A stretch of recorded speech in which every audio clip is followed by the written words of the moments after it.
One of the hardest lessons in business, ministry, and life is learning when to walk away. Most people think wisdom is knowing when to say yes.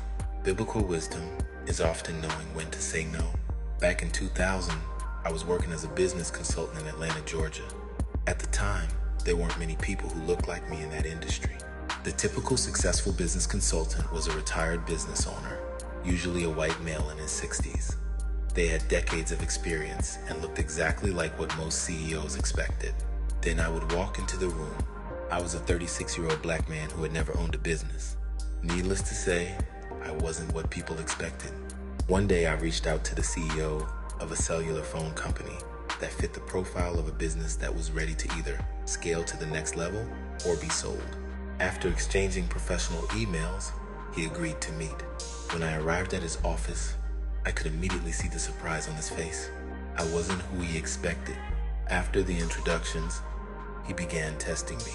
He asked, "Do you know what an ESOP is?" I smiled. I had been through this before.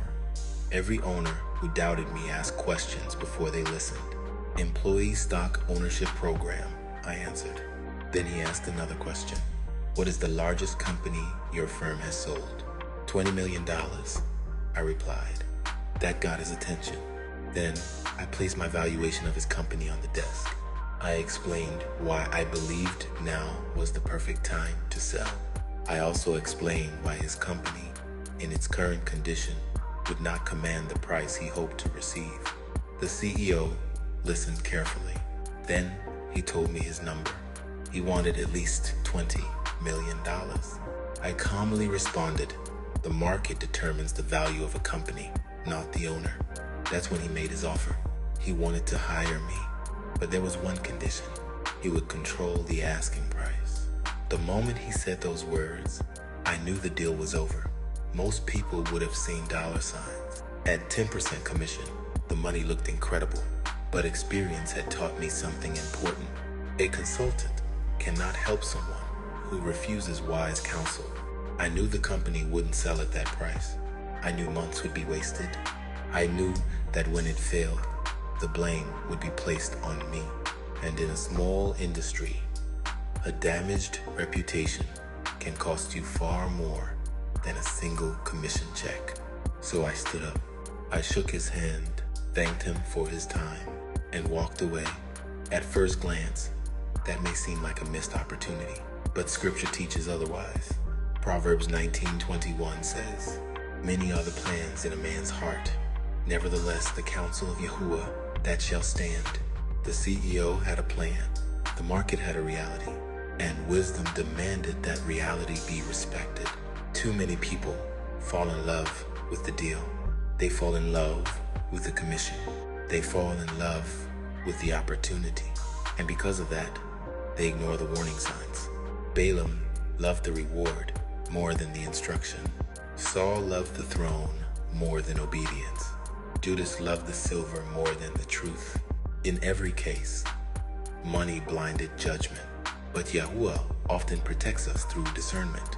Sometimes the blessing isn't the contract. Sometimes the blessing is avoiding the contract. Sometimes the blessing isn't what you gain, it's what you don't lose. The world teaches us to chase every opportunity. The Bible teaches us to test every opportunity. Not every open door is from Yahuah.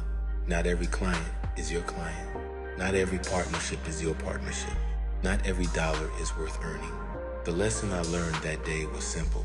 When someone hires you for your expertise but refuses your counsel, they don't really want your expertise. They want your agreement. And when a person values their opinion more than truth, failure is usually just a matter of time. Walking away isn't weakness. Walking away can be wisdom, because your integrity is worth more than a paycheck. Your reputation is worth more than a commission. And obedience to Yahuah is worth more than any deal this world can offer. The company owner believed he could set the price. I knew the market would set the price, so I left. And years later, I realized something profound.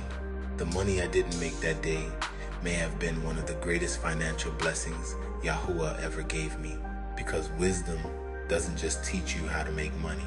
Wisdom teaches you which money to leave alone. The prudent man foreseeth the evil and hideth himself, but the simple pass on and are punished. Proverbs 22:3. The lesson: not every opportunity is a blessing. Sometimes Yahuah's favor is revealed through the deals he gives you the wisdom to walk away from.